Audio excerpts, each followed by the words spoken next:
What it do, flight crew? FTC. Flight team stand up! NBA rules you didn't know exist. Let's check it out. Told you this Spider-Man rebound is banned from the NBA, or that there's a 4-point line you've never seen before. BS, ain't no 4-point line. These are 17 NBA rules you didn't know exist. And first, did that a ref dunk that's so dangerous it was banned by the NBA.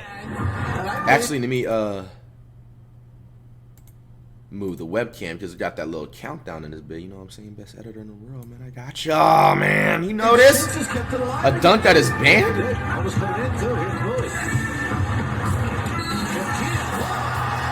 When the rim fell. Woo-wee! Yeah, this dude Shaq was dunking so hard, he was destroying entire hoops, putting everyone around him in danger. So in 1993, the NBA was forced to create the no shatter rule, which says if a dunk shatters the backboard, the point isn't counted and the player gets a technical foul. Man, Shaq changed the NBA. What? So if the thing is shattered because of bad technology, the point doesn't count and they get punished for a technical foul?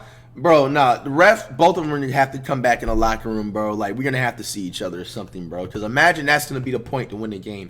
And because of the bad technology and the bad construction of the rim, you're the one that's getting punished for that. I did not know that was a rule. I thought that was just a point and they just have to delay the game for like an hour or something to reset the rim. So did our what? Because in the NBA, you could be forced to pay millions of dollars just for being thick. See, in 2022, Zion Williamson reached over 300 pounds. And I remember this. I think we talked about this too. That was crazy. NBA. So when he went to renegotiate his contract, the Pelicans agreed to pay Zion, but with just one little condition. What was the condition? A weight clause that stated Zion legally has to stay under 295 pounds. And if he doesn't, he'll have no choice but to fork over millions of dollars. Damn. I mean, they got a rule for everything. Like, the NBA even made a rule for when an entire team dies. On January 17, 1960, the Minneapolis Lakers were flying back home from a game in St. Louis when all of a sudden the Lakers were in a free fall, giving the pilot only one option: a crash landing. No! Miraculously, everyone did end up surviving. Good. But this near-death experience raised a serious question for the NBA. What? Bro, and that is like so scary, bro, because you got to think about it, man. Like, literally, and this is on all sports. Like, bro, I think sports players like probably like fly the most, like out of everybody in the world. Like, that's just really scary, bro. Like, he died at once. Well, after this incident, the league drew up their craziest rule yet, the disaster draft, which basically states that if more than 5 players on a team die, the NBA would host an emergency draft where the affected team would take players from other teams until they fill their roster. Nah, man, that ain't even it, bro. That ain't even it, bro. Like, that doesn't make any sense. So you mean it? Oh my goodness, bro. You know what I'm saying? Just like, so you mean to tell me they could take any other team? Let me replay that again. Maybe I heard it wrong. Players on a team die. The NBA would host an emergency draft where the affected team would take players from other teams until they fill their roster. Yeah. What? So they can just pick up and recruit anybody on the roster, bro. Oh, man, like, God forbid, man, I hope that just never, like, happens. Like, first off and foremost, that's just really tragic and just be absolutely sad, bro. Like, if just that many casualties and everything. But do y'all agree with that rule? Like, imagine if, like, 3 of these teams, you know, all these teams literally right now have, like, 2 All-Stars at least. You know what I'm saying? You just be like, hey, I want you, and a couple of, even, like, the bench players, too. Like, sometimes be nice role players. So, what you think about that rule? For when players die. That's just crazy. But you know what else is crazy? The fact that in the NBA, there's a rule that bans farting. Yeah. In the late 2000s, NBA players were being terrorized by the dirtiest man in the league, Dwight Howard. Because this dude was farting like it was his job. Yeah. Oh, no! Bro, this is a grown-ass man, bro. With muscles, man. Come on, dude. Dwight was farting so much, it became his reputation. Players around the league were calling him the greatest farter in the NBA. Yes, they actually said that. But eventually, it started to piss off his teammates. Bro, so in 2009, I'd be heated. Orlando Magic made the no flatulence policy, Flatulence? which made it against the rules to fart during team activities. All because, quote, Dwight really likes to cut the cheese. Damn. Bro, look at the people behind her. Somebody like... Come on, Dwight. You out here making them ban farts? That's ridiculous. But not as ridiculous as our Cringy. Because in the NBA, yo mama jokes are strictly forbidden. See, this is Don Noble, Maverick superfan and yo mama joke enthusiast. And in 2018, Don was sitting courtside watching the Mavs play the Clippers when he started talking trash to Patrick Beverley, and Pat was having none of it. So he fired back, saying, "F you." But that's when Don went for the kill, roasting Pat Bev with just 3 words. Yo mama. And that is when all hell broke loose. Oh, wow, he just Ooh. Patrick Beverley. See, that's disrespectful, bro. It's like, bro, come on. Like, you saying stuff about someone's mom, bro. Like, that's just an instant, like... Which is not very nice. No! Well, he's going to get a technical for something. Yeah, and after a diss like that, the NBA had to do something. So not only did they ban Don from the arena for a year, but the very next season, they literally made yo mama jokes illegal, saying, "We've added a rule that makes comments about a player's mom something will pull a fan out of their seat for." Oh really? Well, you can pull me out of my seat. Well You'll deserved. never Don't pull talk me about out nobody's of. parents. It's your mama. But anyways, we gotta talk about referees, because it's literally against the rules.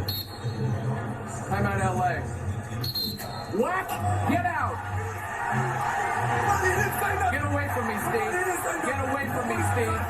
He didn't say a word. Technical foul, Wallace. He's gone. No, not right. I asked him 3 times to stop the narrative. Trying to intimidate me. I'm done. He's gone. I mean, he did ask him to stop 3 That's times. crazy. I didn't even know the refs actually explained them. They need to put, like, mics on the refs and ish. You know what I'm saying? Like, I did not know that they actually sit there and explain to the players, like, what they call them for. That's funny as kind of that. had it coming. And so did Dennis Rodman. So I bet you didn't know that. He forced the NBA to ban his jersey number. Really? Back in 2000, Rodman signed with the Mavericks. During a meeting with team owner Mark Cuban, he really wanted to have 69 as his jersey number. And Mark was down. So the very next day, he ordered 10,000 Rodman jerseys with 69 on them. But then, the league found out. They weren't too pleased with Rodman's number, so they put it to a vote. And by the end, the NBA decided to ban number 69, leaving Rodman with no choice but to wear number 70. Man, they really do got a rule Just for read one everything. more number no up. one knows this better than Karan Butler, because this What y'all dude think about created that? the Banning the weirdest number. rule in NBA history. See, in the 2000s, Karan had a couple of screws loose, because this dude was obsessed with chewing straws. Got a handful on me. I used to chew straws in, like, the collar of my shirts. I wouldn't say it's crazy obsession, but if you do it too much. Start getting a little stringy. Yeah, gotta spit it out. I gotta do it at home. My daughter even does it sometimes. I don't do these. I don't do 7-Eleven straws, anything. McDonald's, Burger King. Jesus, this guy was getting bricked up over some plastic. But for Karan, What? chewing straws was a way to Rebound. calm his nerves. So he even started doing it during his games, averaging a ridiculous 12 straws per game. First half, I can go through at least 6. Yeah, easy. So 12 a game. But eventually, the NBA got a little concerned. Yeah, you see his because teammates They thought all chopping. that chewing might make him choke. Yeah, that's what I'm So saying. in 2010, they decided to save Karan from himself. It's crazy too, 'cause I don't even know how, like, players, like, unless you play, like, maybe baseball, man, even baseball, you can accidentally, like, I don't even know how people be actually chewing gum. Like, I have never been, I know Michael Jordan's been doing it, and, like, other NBA players been doing it for a long time. Like, bro, I could never, like, just, like, that's too much because, like, I don't know, bro. Like, you go out for a layup, and if someone, like, hits you out of nowhere, and you know what I'm saying, you get a little jump scare, and it goes down the wrong hole. The no Pause. straw rule, which literally says players are banned from chewing straws during NBA games. Ridiculous. But look, man, sometimes players make their own rules. Really? If you don't follow them, you'll get your ass beat. See, in 2021, the Thunder were beating the Lakers by 5 points with just 4 seconds left. I mean, the game was already in the bag, but when Darius Baisley got the ball, he did something dirty. And they throw it in. And here's the tackle. The ball on it was Baisley dunking it. This is in Baisley's face. Telling them not to do that. See, Darius broke an unwritten rule between players. That is It says, whack rule, if your bro. team's basically won, and it's just a matter of time. You gotta dribble the clock out and not score, because it's disrespectful as hell. So Russ just had to put Darius in check. But hey, the NBA needed to put his players in check too. That's why there's a rule that bans them from using Twitter. See, in the late 2000s, when Twitter Oh, first I think launched, I may players have were addicted immediately, and they started heard tweeting it. some crazy stuff.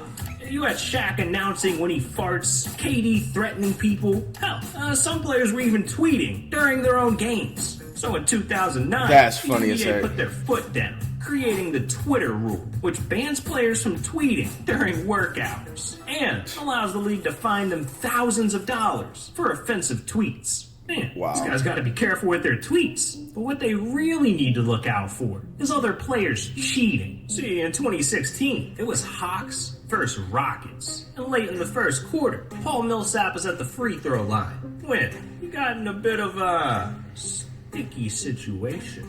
The Rockets had a 19-point lead early in the game, and Millsap's telling them to look at the ball. Must be sticky. Yeah, someone sprayed the ball with this weird sticky stuff called stickum. And not only was this gross, Bro, that's just the most try-hard I've as ever hell, seen, it bro. also broke an NBA rule What? that says altering a basketball in any way is strictly prohibited. So players were left with one question. Who the hell covers their balls in glue? Well, after rolling back the tape, the perp was finally revealed. And it was none other than Dwight Howard. Paul Millsap threw the ball back to the ref because Dwight Howard, when he came to the sideline, he sprayed some stuff on his hand that made the ball very sticky. And when Twitter found out, Dwight was cooked because people thought he was cheating and they tried to cancel the man. So the very next day, Dwight was left with no choice but to defend himself. I just think that it's getting overblown. Like I'm doing something, crazy. Again, I've never been a cheater. I've never been a type of player that has to do something illegal to win. It's upsetting, but I can't control it. I've been using the spray for the last five years. I've never hid the spray. I've never did anything to try to hide what I was doing. But in the end, it was all good, because instead of fining or suspending Dwight, the NBA just let him off with a warning. Yeah, this dude Dwight can do anything he wants with his balls. Well, anything except touch them. Because what if I told you that in the NBA, touching yourself is illegal? I mean, that should be everywhere In in front of 2004 everybody if you playoffs, do it. Like, it what was the heck? Kings versus Timberwolves. And with Minnesota up Doesn't one, even with sound just right. 30 seconds left, Sam Cassell got the ball and went nuts. What a foul. Cassell. 3-point lead. That's a tough shot. Sam Cassell. Yeah, this guy let them both hang out, marking the beginning of a nut-grabbing epidemic. Because from that point on, players across the NBA joined hands and started grabbing their junk like it was their job. But in 2010, the NBA had enough, so they created a rule that says players who grab their crotch can be fined up to $25,000. And with a punishment like that, you'd think players would stop touching themselves. But no, these dudes stay grabbing their balls, left and right, and it's costing them a sack. Since Bro, the rule went rebound in is force, funny players as have been heck. fined over $200,000 for it. Bro, $200K for The league touch- needs to loosen man, up a that little is bit. wild. It's like they hate having fun. Like, I bet you had no idea that they even banned trolling. Yeah. In 2022, Russell Westbrook played like trash. So, during a game against the Kings, he got trolled for it by the entire arena. Because every time he missed a shot, the DJ played this. Get off early. What did they play? Westbrook with a deep 3-ball. Then with the rebound. Ah, cold as ice. Tempo break this happen. Bro, the All Kings game are long, savage. Kings topped it off by awarding Russ the ice cold player of the game, which is pretty funny. Not to the NBA, Oh my gosh! The very next Nah, day, what if 2K copied that and they picked told that the up, bro? Kings that trolling players Oh my during gosh. the game is now officially against the rules. But look, trolling is the last thing players should worry about. They gotta watch out for Steph Curry instead, because this dude is changing the rules of basketball. See, over the years, Steph has shot the lights out, averaging 45% from the three-point line. And eventually, teams started wondering, how the hell can we shoot like that? Well, to play like Steph, gotta practice like Steph. Which is why in 2017, teams started adding 4-point lines to their practice facilities. Ooh. Yeah, talking the Hawks, the Bucks, hell, even the Sixers had Ben Simmons pulling up from half court. Bro, Simmons.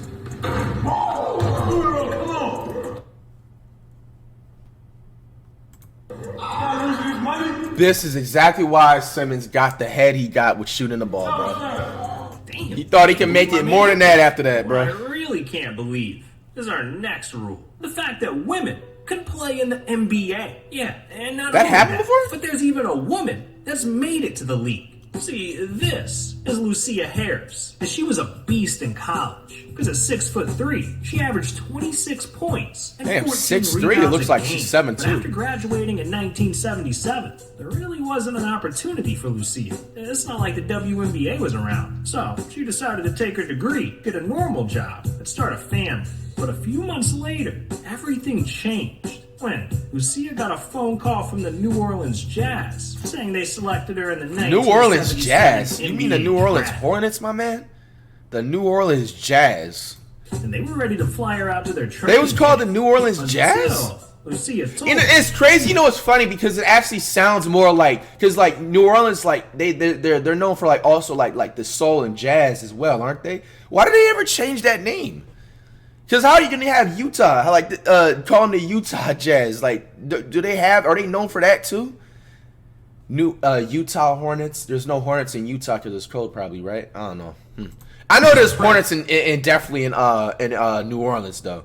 You know what I'm saying? Or just the South in general. They have some mean wasps with Hornets, and I'm allergic to them. So unfortunately, she had to say no to the NBA. But her story doesn't end there, because even though she never played in the NBA, in 1992, the league decided to induct her into the Hall of Fame. Oh, Right, man? okay. You never know. That's fire. Maybe we'll see another woman make it to the league and actually get to play. And look, we've talked They probably about won't let a that lot happen. of rules in the NBA, but there's no way you knew about the original rules. See, way back in the 1890s, when basketball was first invented, 1890s, bro. These dudes was in the NBA. they had all kinds of weird rules. Like, instead of playing with a basketball, they played with a Bro, come on, man. Bro, y'all know if I'm here at this time, bro, playing, I'm averaging 45 a game, dude. soccer ball. And for the hoop, they didn't use a regular net like they do now. It's called basketball because they literally used a fruit basket. And they had to get a ladder to grab the ball every time they scored. But there's one more rule that's just wrong. Because not only was it illegal to run with the ball, but you couldn't even dribble the ball either. Yeah, dribbling was against the rules. And as a result, these original rules made basketball suck. So over the next century, they rewrote the entire rule book, turning basketball into the sport we all know and love today. Man, thank God they changed the rules, because I don't think fans would put up with that. I mean, they barely tolerate the game now. Like, we've seen fans throw stuff at players, flip Whack. guys off. Hell, I've seen fans start rioting over a missed layup. Look, if all that sounds interesting, then you need to click this video right That's just here.